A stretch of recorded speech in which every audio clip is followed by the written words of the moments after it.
नाम किसका? जय गुरुदेव नाम किसका?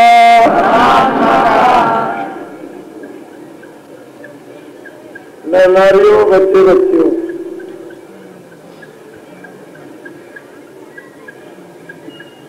जब उस परमपिता परमात्मा की, उस सत्पुरुष और अनादि पुरुष की जब कृपा दया दृष्टि होती है तो एक नाम की नौका, एक नाम का जहाज इस भवसागर रूपी नदी पर खड़ा किया जाता है और बेड़ा डाल दिया जाता है। ये बड़ा भारी समुद्र है, इसको पार कोई कर नहीं सकता। वेदों, शास्त्रों, उपनिषदों में सब जगह पर लिखा हुआ है ये भवसागर रूपी नदी, ये समुद्र अथाह है। इसमें जब कभी भी संत फकीर आते हैं तो एक बेड़ा डालते हैं नाम का, एक जहाज, और इस भवसागर रूपी इसी समुद्र में एक आवाज लगाते हैं और इस पर चढ़ जाओ। जो इस पर चढ़ जाएगा, जल्दी जल्दी इस पर चढ़ो, उसका समय एक निश्चित बता देते हैं, जल्दी से चढ़ जाओ। जो भी चढ़ जाते हैं और जहाज जब रवाना हो जाता है तो फिर नहीं बैठ सकते। एक समय पर जय गुरुदेव नाम का एक जहाज लगा हुआ है, सारी दुनिया में आवाज लगाई जा रही, चढ़ जाओ इस पर, सवार हो जाओ, और जाना चाहते हो तो, और एक पार रहना चाहते हो तो मत चढ़ो, उस पार जाना चाहते हो तो चढ़ जाओ। और वही जो जहाज लगाते हैं वही खेलना जानते हैं, उसके लिए दूसरा तो इंजीनियर और केवट मल्लाह नहीं। जिन्होंने जहाज को लगाया वही इंजीनियर है, वही केवट है, वही मल्लाह, और वही खेकर के खाड़ी से, इस अथाह समुद्र से जीवों को भर करके ले जाएंगे।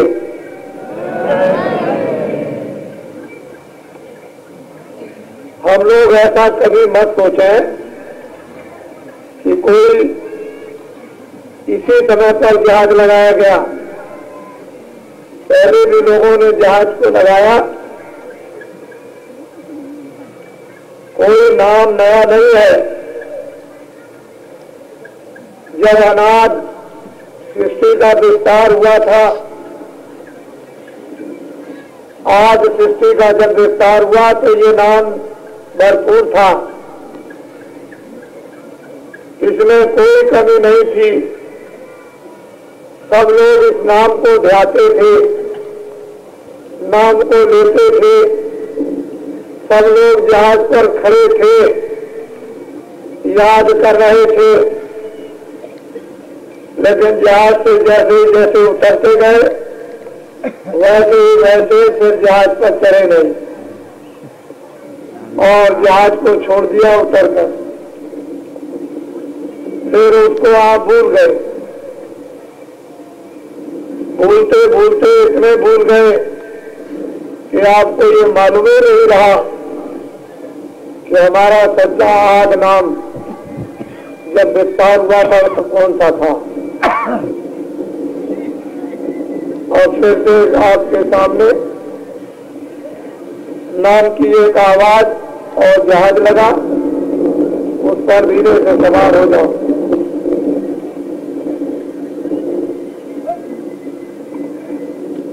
ये अपने घर में जाने का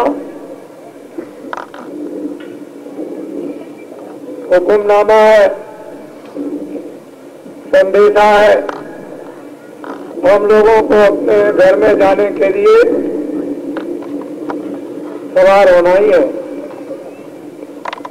दूसरा कोई भी ऐसा रास्ता दिखाई नहीं देता कि आप अपने घर में पहुंच जाएंगे। वो किसका घर? जीवात्माओं का। जहां से आई है वही अपना घर है। जब तक अपने घर में नहीं पहुंचोगे तब तक इन जीवात्माओं को विश्राम नहीं मिल सकता। इसलिए सुलभ समय साधारण और आसान और सबके लिए लाया गया। इसमें किसी के लिए कोई भेदभाव नहीं रखा गया। जब अग्नि अपना काम करती है जलाने का तो हिंदू मुसलमान नहीं देखते। जब रूहों और जीवात्माओं का काम करना है तो कौम कौमियत नहीं, काम है वो सामने। आप सब लोग कौम कौमियत के झगड़े में मत उलझो। अपने घर के जाने में अपना सुलझाव करो। कौम कौमियत के झगड़ों में फंसकर घर छूट जाएगा। जो इन झंझट बंधनों से निकल जाएगा निकल जाएगा।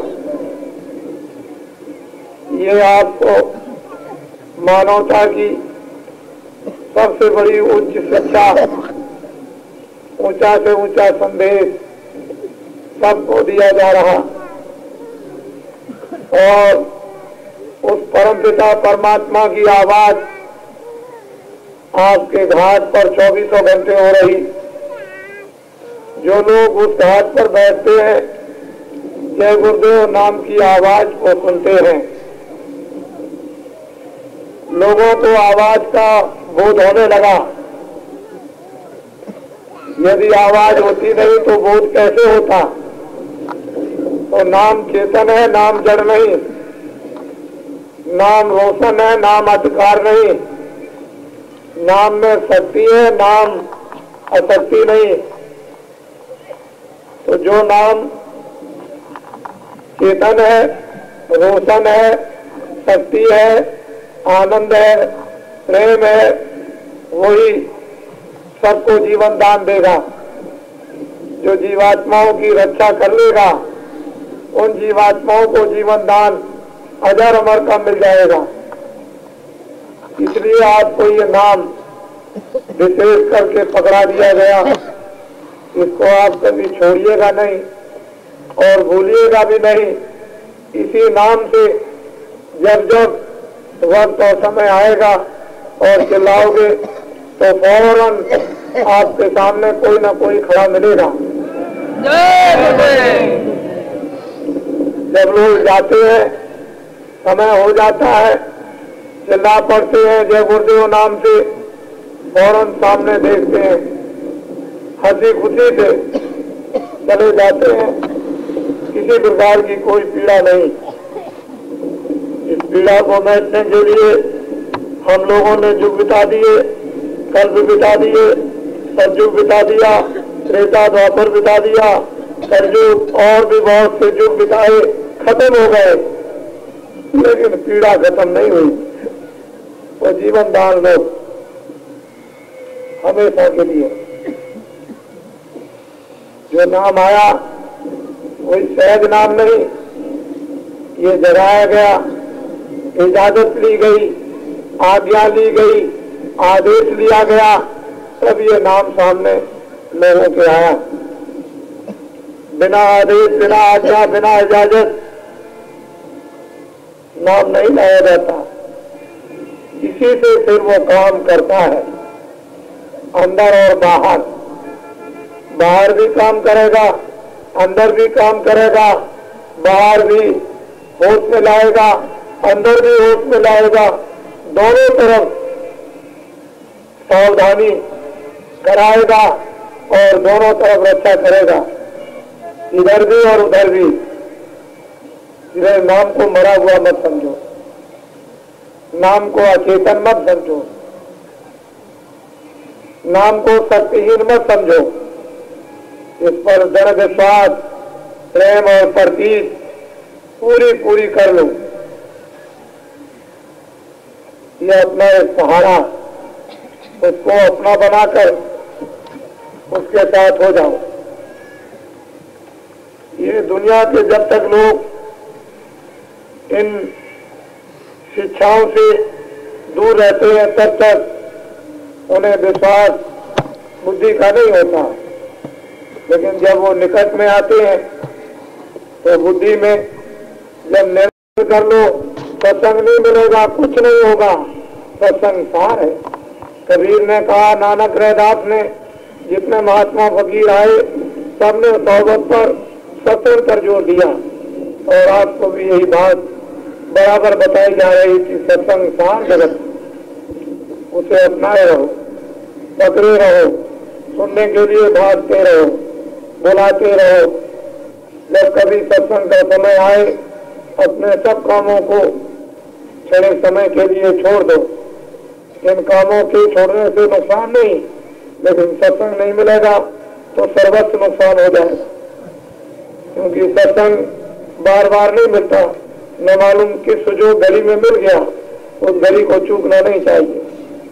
तो आज हम सब इसी सत्संग के लिए इतने इच्छुक लायक और प्यास लेकर आए, सत्संग की पानी, सत्संग का जल पी रहे, और सब लोगों को ये दृढ़ता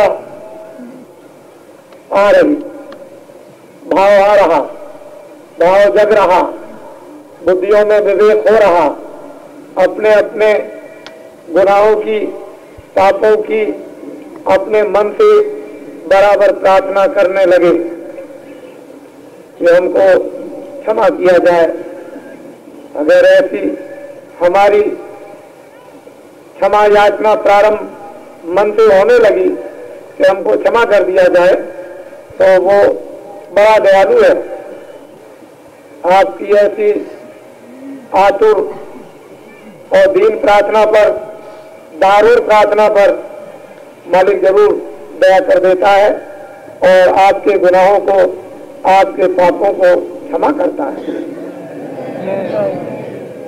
इसलिए सबने कहा है कि अपने कसूरों की बराबर अंदर और बाहर याचना करो, कोई न कोई सामान क्षमा करने का आपके लिए बना देगा।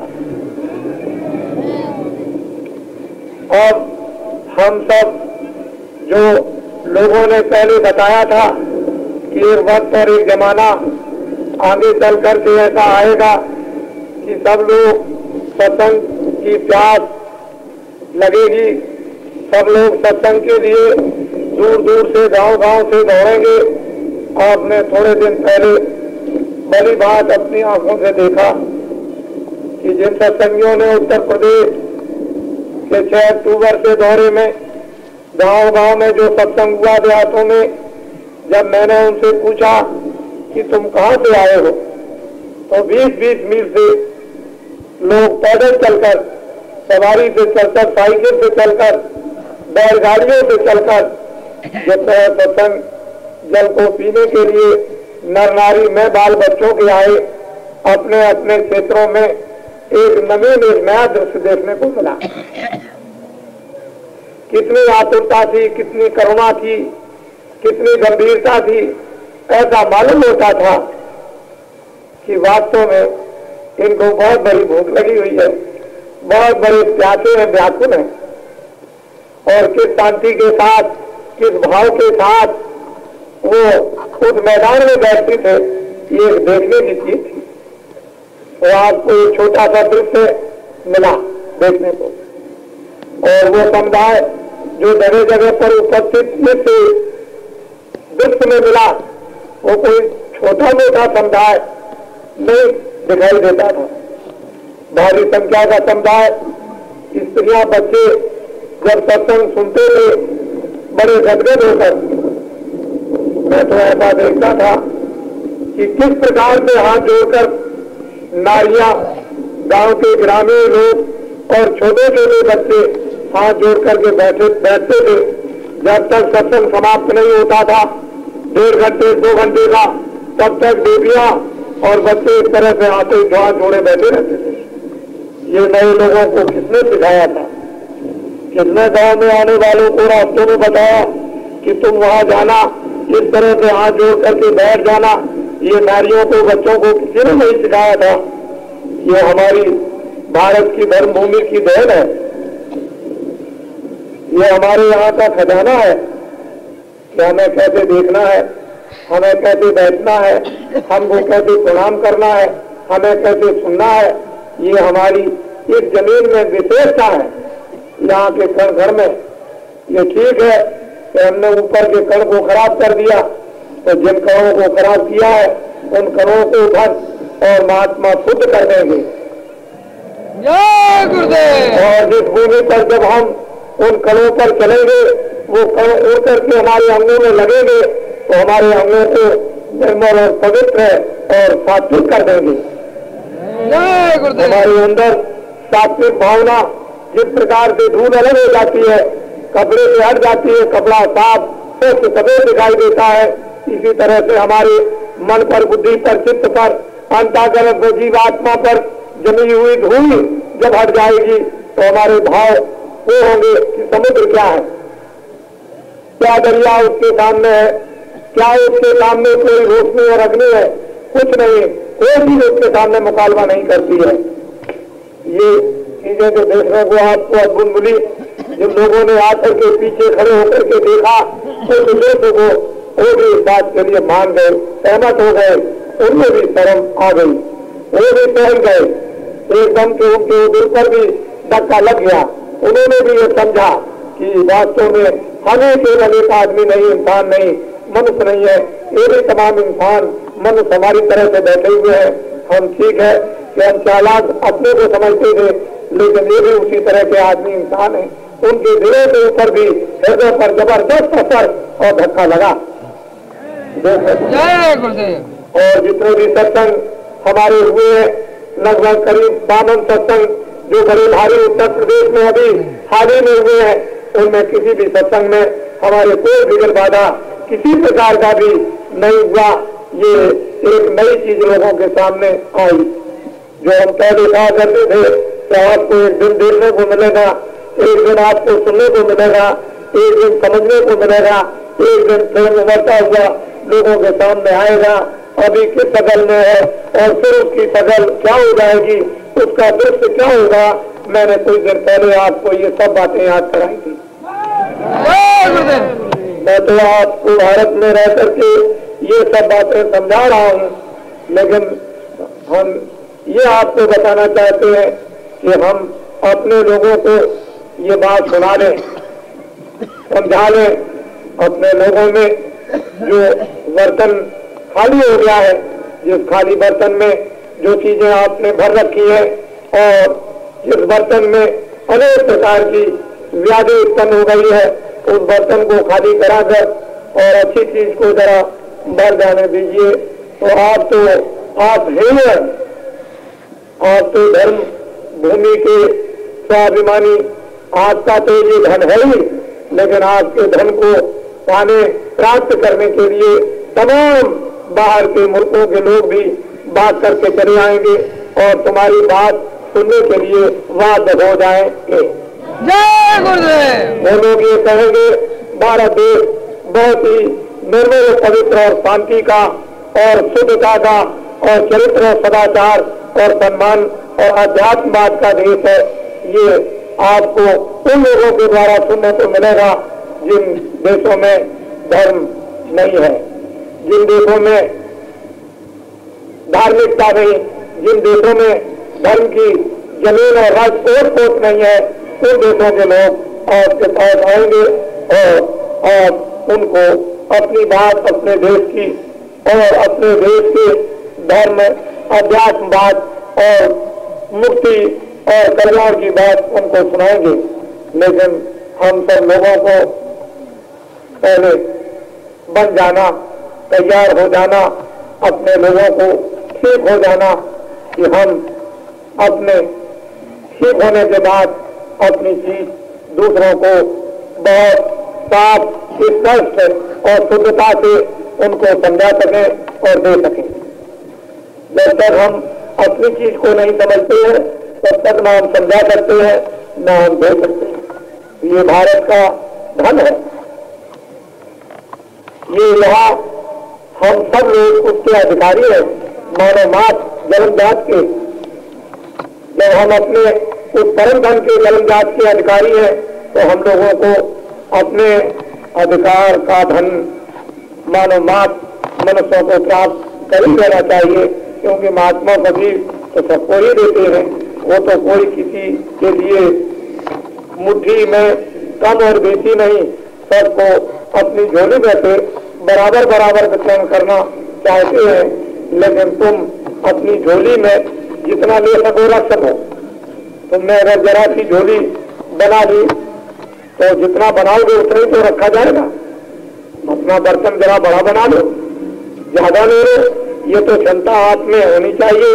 देने वाले में क्या हो तो समुद्र है तो देता ही है, वहां समुद्र कभी घटता नहीं तो देता ही रहेगा। लेकिन आप उसको रख सको न रख सको, लोटा लेकर जाओ, कटोरी लेकर जाओ, चम्मच लेकर जाओ, तो जितना आप लेकर जाओगे उतने लेके आओगे। आप कोई बड़ी चीज ले जाओ तो उसमें ज्यादा रखो। इसलिए हमारी एक छोटी छोटी ग्रामीण बातों को सभी ग्रामीणों को सुनाया जा रहा कि वो लोग याद रखेंगे। और हमको विश्वास है अपने भारत के मानव धर्म पर कि जब ये ग्रामीण हमारे शिवजी महाराज काशी छोड़कर धर्म को जगाने के लिए जंगलों में चले गए हैं, अभी तो वो धर्म को जगाने की चेष्टा में लगे हुए हैं कि जंगलों में सोया हुआ धर्म जाग जाए। अभी धर्म जगा नहीं है, थोड़े दिनों के बाद जब वो धर्म जाग जाएगा और जब धर्म से पूछा जाएगा, धर्म उनसे पूछेगा कि हमको आपने क्यों जगाया, तो धर्म से कहा जाएगा कि आपकी जरूरत थी हमको।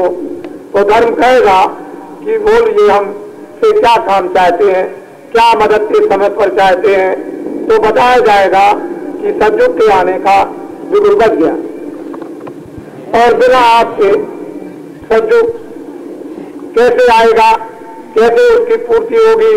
तो आपकी तो जरूरत पड़ेगी, बिना आपके काम नहीं हो सकता।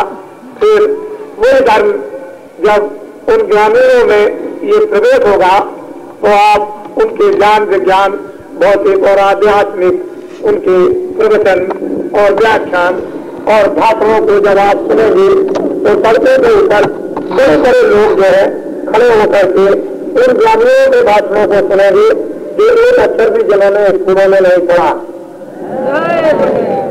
और आपको ये पता चलेगा कि कौन सी ऐसी शक्ति है कि जिनके भाषणों को सुनने के लिए बड़े बड़े लोग अंग्रेजी और तमाम पढ़ने वाले यहाँ सुनने चले आते हैं। आके उनके अंदर कोई ऐसी विशेष विलक्षण वो विलक्षण ज्ञान विलक्षण कोई ऐसे आकर्षणमय कोई शब्द और कोई ऐसा खेल समाता जादूगर का कोई होगा, तब तो तमाम लोग चले जा रहे हैं। तो ये आपको अभी थोड़े दिनों के बाद जब मैं उसकी घोषणा करूंगा तो आपको ये देखने को मिलेगा। हमारी ये सब बातें सब लोगों के लिए बड़ी अड़चन है, बड़ी खटपट है और ना समझती है। ये छोटी छोटी बातें जो हो रही है इन पर किसी का खेत और विश्वास नहीं, लेकिन वो तो तरह की बात है।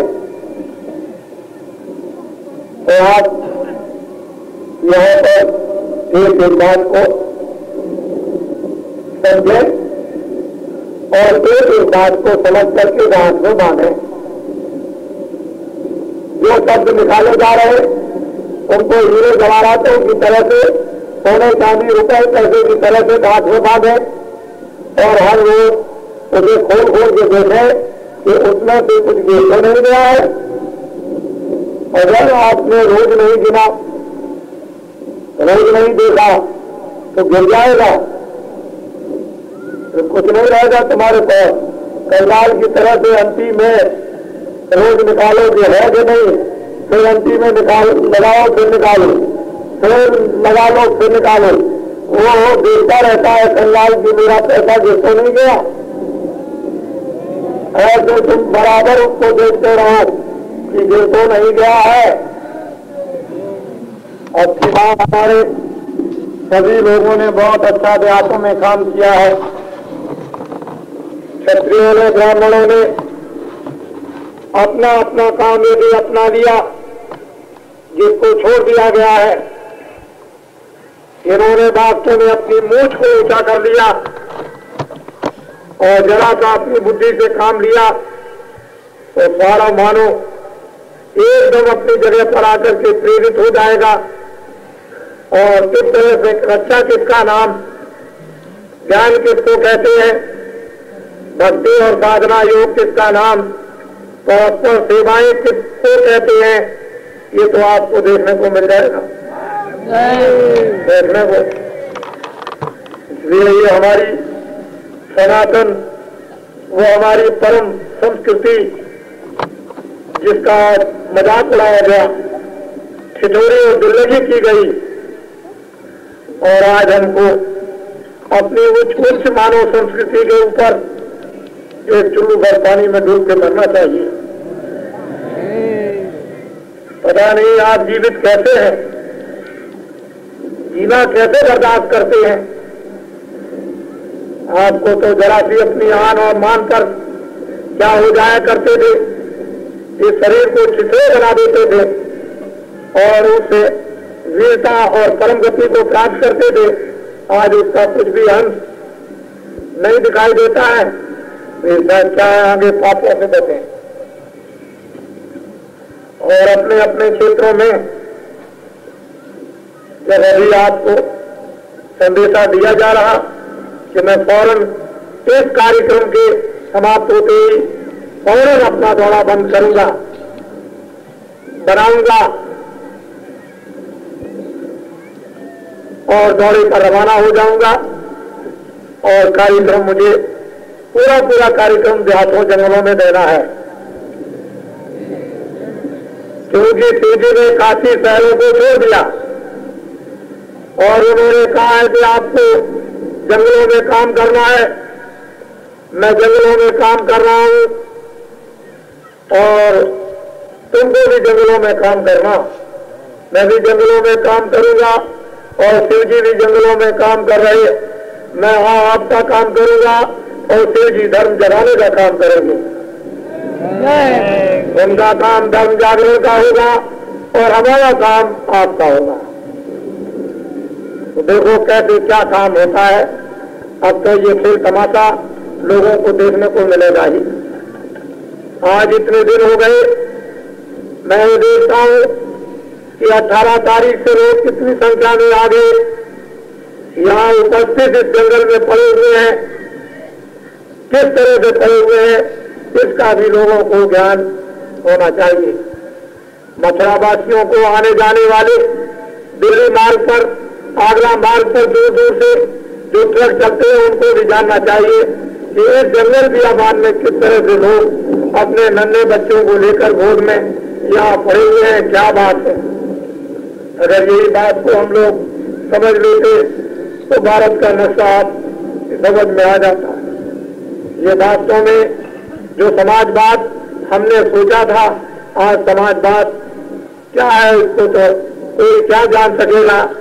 ये जो आज जो आपके सामने दृश्य दिखाई देता है, समाजवाद की रूपरेखा सिवाय उन महान आत्माओं के कोई नहीं जानता।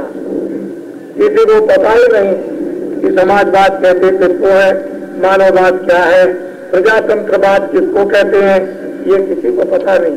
ये तमाम इतनी प्रजा यहाँ पर पड़ी हुई है, ये भी आपको जानना चाहिए था।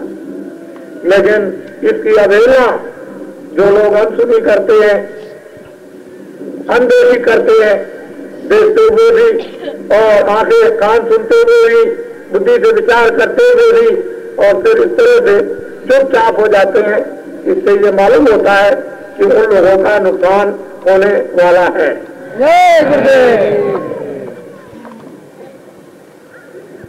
तो मैं तो सत्संग सुनाने आया था, लेकिन ये भी मुझे कुछ कहना ही था, तो मैंने आपको कुछ कहा, बोलो थोड़ा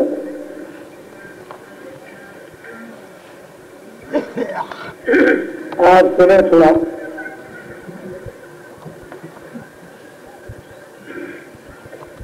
देखो देशन को सजनी, कहते हैं सूरत कहती है सखियों से, सखियों अपना देश अपना घर देखो तो कैसा सुंदर और स्वच्छ और पवित्र है। कि सजनी सूरत तू अपना देश देश कैसा सुहाना है। ये तो कोई सुहाना नहीं है, वो देश देश जिसकी तूने कल्पना छोड़ दी वो तेरा घर कहता है, उसको बता रहे।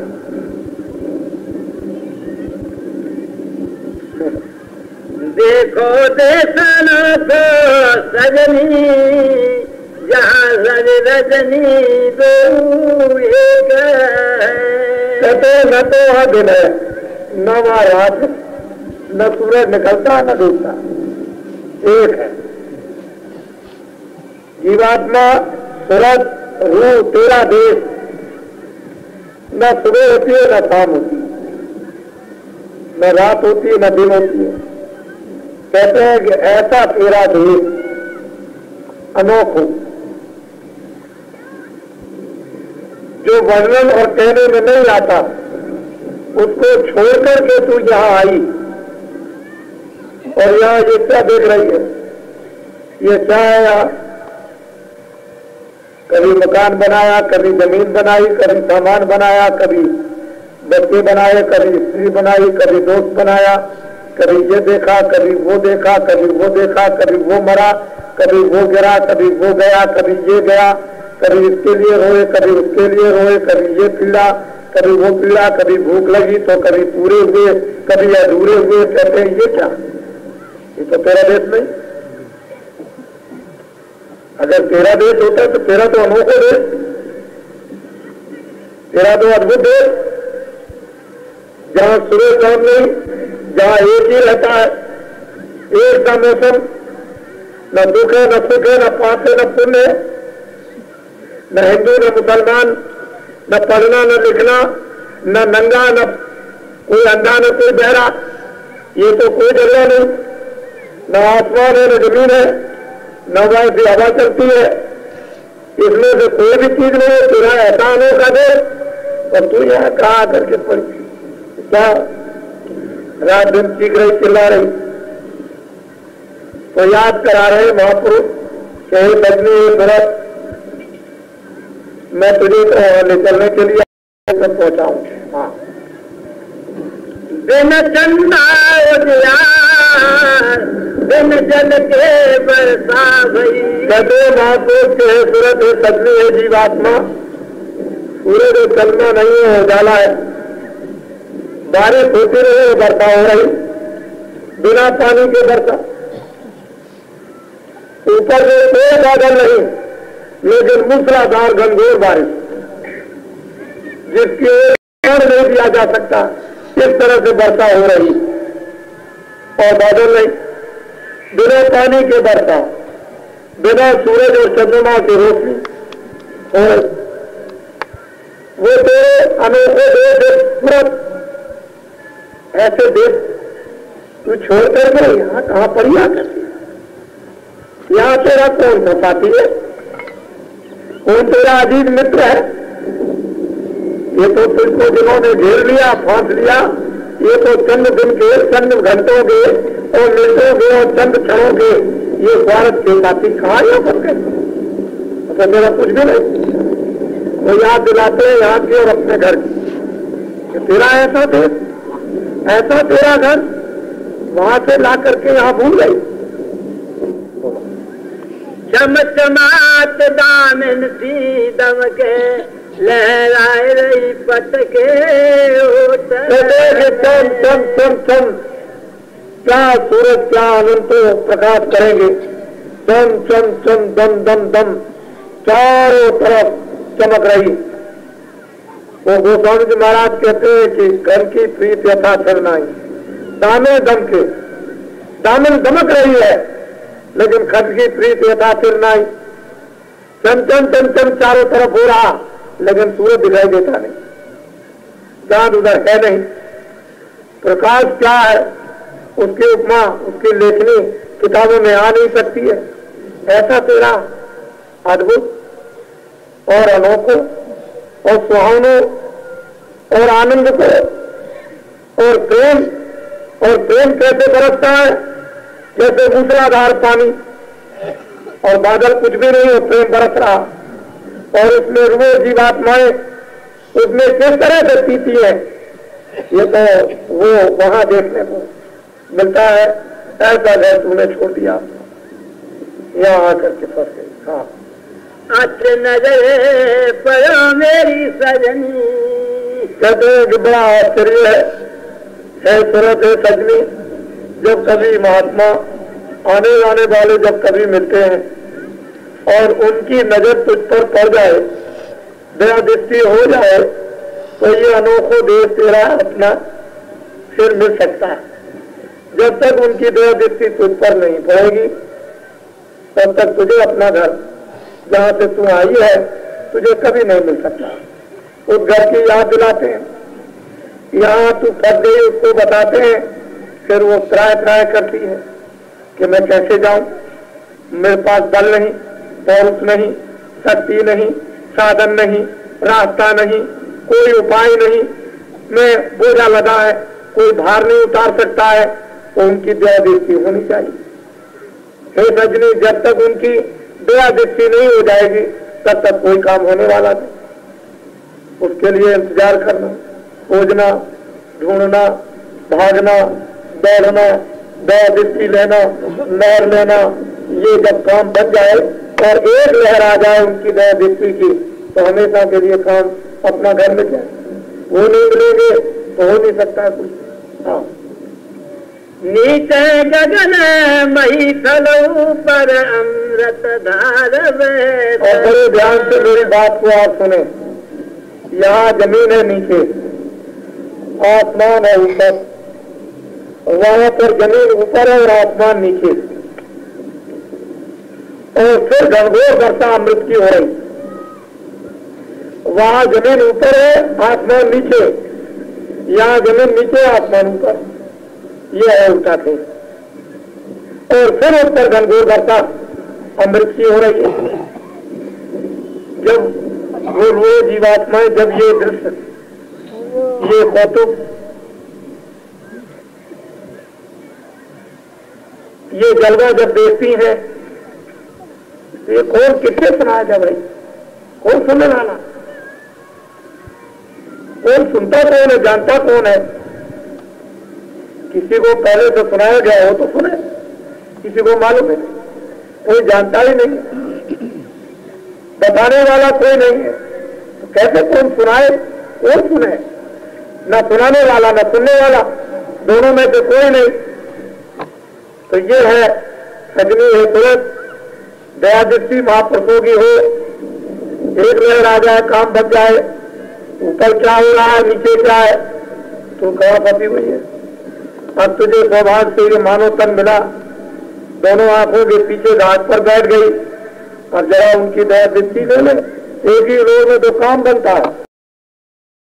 बड़ी मधुर, कितनी मीठी है, उसमें क्या कोई मिश्री कहूँ तो नहीं कुछ ऐसे, चीनी को कहे तो कुछ बनता नहीं है, और भी उससे कुछ मीठा हो कहा नहीं जाता, ऐसी कहते हैं मधुर और मीठी मृदुल, छेदने वाली कथित यानी बाणी, और बिना मुक्के हो रही, क्योंकि अगर मुक्का वर्णन भी करो तो नहीं बनता। आंख कितनी लंबी चौड़ी है वो भी नहीं कहा जाता, नैन नाश्ता किस तरह के वो भी वर्णन नहीं हो सकते। ये जब सूरत में जब जीवात्मा ने दोनों आंखों के पीछे बैठकर जब दिव्य नेत्र ज्ञान चक्षु खोला उन महापुरुषों की कृपा से, और जब ऊपर चढ़ करके देखती है तो फिर वो वर्णन करती है, तब ये रहस्य उसको राज मिलता है। ये तो अगोचर है, किताबों में तो केवल इशारा किया है, कहा गया कि नहीं, खाली इशारे में इशारे, और तो बहुत कुछ हो रहा है। हाँ, मैंने जो आंख से देखा चांद असंख्य चंदा उसके अंदर देखी लीला और लीला आगे हो रही है। निर्मल धार बेहतर मैनी कूट बनोत माको कहते बड़ी निर्मल पवित्र धारा त्रिवेणी की बह रही है, उसमें गंगा जमुना और एक सरस्वती, ये दो धारा है पाप और पुण्य की, एक गंगा एक जमुना, गंगा पुण्य और जमुना पाप, ये दो धाराओं का जल अलग अलग एक प्रमाणित, और बीच में सरस्वती, वो तो सामने संगम पर है नहीं, तो जहाँ इसका संगम होता है वहीं पर एक धारा उतरते आ रही। इतनी बड़ी अथाह त्रिवेणी संगम नदी है कि अगर देखिए अरबों अरबों मील आगे, अरबों अरबों मील पीछे ये त्रिवेणी संगम का पाठ, तो इस अगम धारा को कौन कहेगा। और उसमें जीवात्माएं स्नान करती हैं और फिर सरस्वती की धारा को पकड़ कर सीधी आगे चली जाती हैं। और उस सरस्वती धारा का पाठ क्या है, ये तो महात्माओं ने कई जगह पर इशारों में कुछ वर्णन किया। कहा सोलह जो जन बदन परे तू देखत हो सपना को है कि कितना उसका बड़ा शरीर है, 16 योजन, ये सन्नाटा होता है कि इतना बड़ा उसका शरीर। तो बताइए फिर कैसे इसका अनुमान दिलाया जाए। इधर से सूरज निकलता है उधर डूबता है, निकलता इधर, उधर से निकलता है इधर डूबता है, इधर से निकलता है उधर डूबता। इससे भी बड़ा जिस्म तो भगवान का है जिसको ईश्वर कहते हैं, और इससे बड़ा जिस्म ब्रह्म का है, और इससे भी बड़ा जिस्म पार ब्रह्म का है। तो बतलाइए आगे उसका शरीर कितना बड़ा होगा। तो ये अगर इतना बड़ा शरीर नहीं होगा तो ये रचना ऐसे कैसे हो जाएगी। तो बड़ा शरीर बड़ी रचना करता, छोटा शरीर बड़ी रचना नहीं करता, उसने ऐसा विस्तार कर रखा है। तो इसलिए आप ये अलौकिक संदेश है, इसे हम सब लोग बहुत ही सावधानी के साथ ये समझ के सुने कि भारत में ऐसी ऐसी महान आत्माएं आई जिन्होंने आज से अंत और अंत से आज ये सब कुछ इसी एक छोटे से 3.5 हाथ के मनुष्य शरीर में सब कुछ प्राप्त किया, देखा, लिखा, बताया, और फिर दया दृष्टि करके जीवों को यहाँ से छुड़ाकर निर्बंधन किया, मालिक के पास पहुंचाकर दर्शन और दीदार कराया। और उन लोगों ने, जीवात्माओं ने दर्शन किया तो उन्होंने भी कहा कि मैंने किया। ये मृतकों का स्थान बड़ा महत्वपूर्ण का है। यहाँ साधना करने के लिए जितनी भी स्वर्ग में, वैकुंठ में, ब्रह्मलोक में, सतीलोक में जितनी आत्माएं खचाखच भरी हुई हैं, उन सबको ऊपर जाना अपने मालिक के घर में, मालिक के पास, तो उनको मृतलोक में आना पड़ेगा। यहाँ आकर के मनुष्य शरीर में जन्म लेंगी और यहाँ आकर के उनको साधना करके सीधा यहाँ से वहां जाना है, बीच में से नहीं। बीच में से साधन करने का कोई भी शरीर नहीं। साधन करने का ये शरीर है पंचभौतिक। यहाँ से सीधे जाएंगे और बीच में से सीधे नहीं जा सकते, उनको यहाँ आना होगा। इसलिए मृतलोक स्थान सबसे महत्वपूर्ण। मृतलोक ऐसा स्थान कोई अच्छा और महत्व का स्थान नहीं, महत्व का स्थान ये ऐसा मृत्युओं का स्थान रखा है। इसलिए इसकी महिमा सबसे बड़ी तमाम पुस्तकों और शास्त्रों में ऋषि मुनियों ने की कि ऐसी इसकी महिमा है। तो ऐसे मानव मनुष्य शरीर को पाकर हम लोग जिस शरीर में बैठे हैं तो इसकी अकथ कहानी है, और ऐसे शरीर को पा करके और हम ये काम न करें तो फिर देवताओं के शरीर में कुछ नहीं होता। वहां तो वो याचना करते हैं कि हे प्रभु ऐसी दया दृष्टि कर दो, हमको मृतलोक में भेज दो कि वहां पहुंच करके हम सीधा भजन करें और अपने घर में जाएं। और देवताओं को मनुष्य शरीर नहीं मिलता और आपको मिल गया और आप भजन नहीं करते, अपने घर में नहीं जाने की कोशिश करते हो, संतों महात्माओं के पास जाते नहीं हो, तो बताओ फिर क्या होगा। देवता तो याचना कर रहे हैं और आप कुछ भी नहीं कर रहे। 7 लाख नेत्र पक्षी के जल में बोले वाणी। अब मेरी बात को बड़े ध्यान से सुनो। दरिया साहब ने कहा कि जब एक आंख खुलती है जीवात्मा की तो उसमें अपना रूप दिखाई देता है, अपना स्वयं का।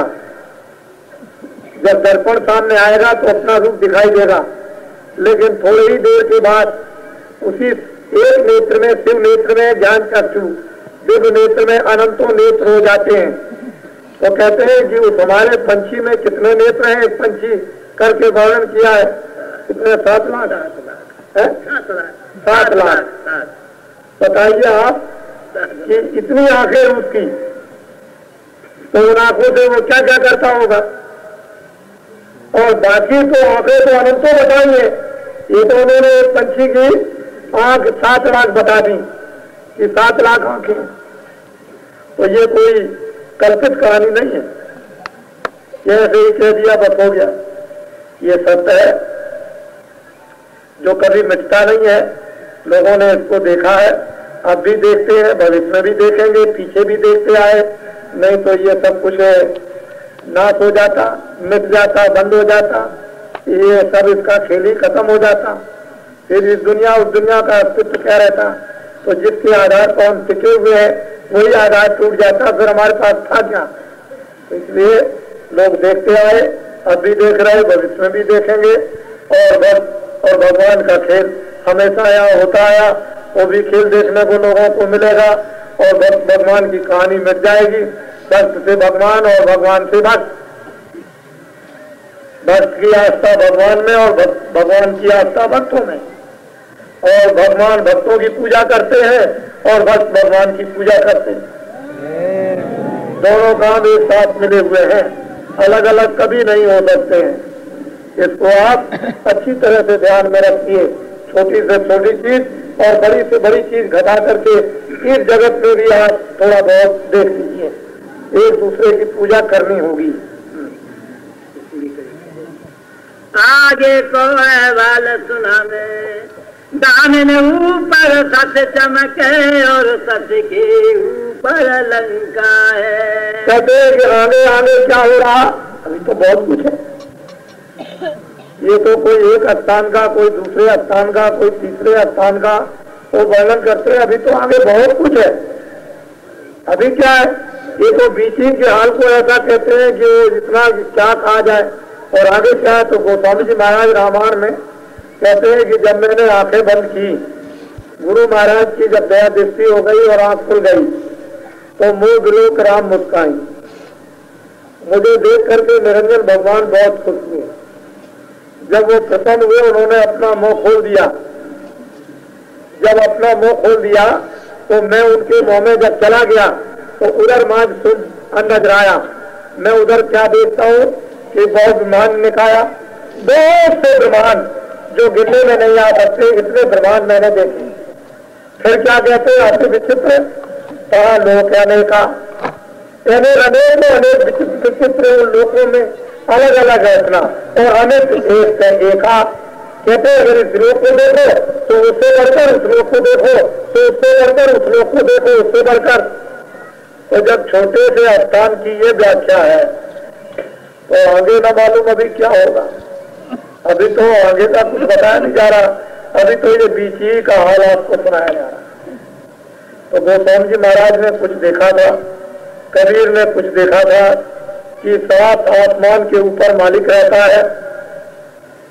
रैदास जी ने कुछ देखा था किताबों में लिखा था, लेकिन आपने तो कुछ सुना नहीं, समझा नहीं। सुनने समझने का वो समय था ही नहीं। वो तो दया दृष्टि संस्कार डालने का समय था। थोड़े थोड़े लोगों को आवाज हुआ था, बाकी संत महात्मा दया दृष्टि करते आ रहे थे और संस्कार डाल रहे थे कि मृतकों की जीवात्माओं पर संस्कार पड़ जाए, तो जब आगे महात्मा आएंगे तो धीरे से संस्कार पड़ी हुई आत्माओं को जल्दी से उठा लेंगे। तो उन महात्माओं ने संस्कार डालने का बड़ा जोर शोर से काम किया और फिर काम तो बहुत किया, लेकिन उठाने का काम जो सामूहिक हो तो आगे चल के आपको देखने को मिलेगा कि जीवात्माएं कैसे उठाई जाएंगी, कैसे निकाली जाएंगी। तभी तो हमने आपसे ये कहा है कि दिन में काम शाम को बच्चों की सेवा, दिन में काम शाम को बच्चों की सेवा। ऐसे बैठ जाओगे आंख खुली रहेगी। अरे स्वर्ग और बैकुंठ तो ये सामने है, ये ऐसे दिखाई देता है जैसे वो सड़क दिखाई देती है ऐसे। अरे ऊपर में जाओगे जो बड़े बड़े ब्रह्मांडों को देखोगे और वहां घंटे घंटे 2 घंटे देख करके लौट के आओगे, उन सैर गांवों की सैर करके और यहाँ आकर के लोगों को बताओगे, पता तो सब चलेगा। बता दो जब होगा बच्चा, ऐसे क्या मालूम हो। अभी तो सुनाने का वक्त तो अब इकट्ठा किया जा रहा, अभी तो सुनाने का समय कहाँ आया था। अभी तो घेरागारी की जा रही थी कि भाई कुछ सुनाया जाएगा, कुछ सुनाया जाएगा, कुछ सुनाया जाएगा। आप सोचते थे क्या सुनने को मिलेगा, क्या अभी घेरागारी हो रही। सुनाने का समय तो आ रहा है तो सुनाया जाएगा और तभी तो सब कुछ देखने को मिलेगा। नहीं ऐसे कैसे मिल सकता है। अभी तो आप सुनना ही नहीं चाहते थे, देखना ही नहीं चाहते थे, करना ही नहीं चाहते थे, आने नहीं चाहते थे। अभी तो बड़े भारी जाल थे। अब धीरे धीरे धीरे धीरे धीरे धीरे करके जब रास्ता पगडंडी थोड़ा साफ किया और आने लगी तो अभी सड़क कहाँ बनी, सड़क तो अभी बनेगी बनेगी। अभी सड़क कहाँ बनी, अभी तो इधर किधर कई खेतों की पगडंडी रास्ते से इधर उधर से बना दिया तो छुप छुप करके आ रहे हो। अभी तो सड़क बनेगी तो सीधे आओगे।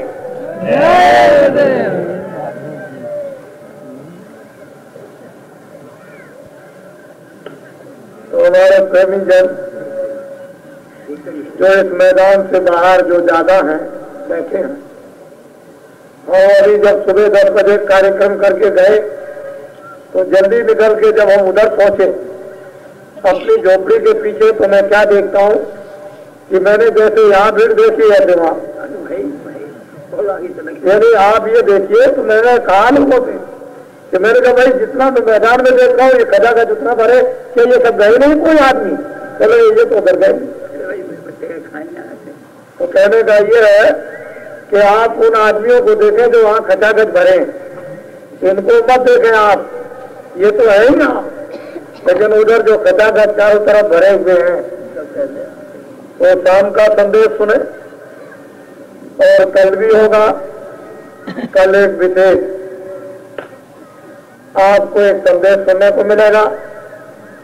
एक बात आप प्रेमियों को और बता दूं, 23 जनवरी को कानपुर के फूलबाग के मैदान में सन 75 में मुझे निमंत्रण पर बुलाया गया था, तो वहां पर मैं निमंत्रण पर गया था। लेकिन जैसे प्रचार किया था इलाहाबाद में अभी जन्माष्टमी के पहले प्रोपोगंडा किया था झूठा, वैसे एक और प्रोपोगंडा की दिल्ली से वही इलाहाबाद वाले दिल्ली चले गए और वो प्रोपोगंडा की फोटो छाप करके जगह जगह भेज रहे, उनको आप उठा करके फाड़ फूट करके फेंक देना। ये सब धोखा है। जैसे कानपुर में झूठा प्रोपोगंडा किया था, मैं निमंत्रण पर बुलाया गया था और वहां गया था और वहां 30 लाख आदमियों में संदेश दिया और मैं 45 मिनट बोला, उसका रेडियो और अखबारों पर समाचार नहीं आया था और वो एक झूठा प्रोपोगंडा था, झूठा। और उस समय पर जब हमारे चारों तरफ से सत्संगी सत्संग सुनने अपनी अपनी बसों से आए थे और धर्मशाला और जगह जगह सत्संगियों के यहाँ ठहरे थे, और उस कार्यक्रम हमारे आने के बाद लोगों ने सुबह दिन में जाकर उन सत्संगियों के घरों पर सत्संगियों को गिरफ्तार यानी पुलिस ने कर लिया था और उन पर एक झूठा मुकदमा चलाने की और तुरंत ही फिर उसके इमरजेंसी लग गई और उसकी FIR जो वहां दर्ज किया गया है उन लोगों से जिनको कानपुर में जिनको हाजिर होना है उनकी तारीख क्या है? कौन तारीख है? ये 21 तारीख है।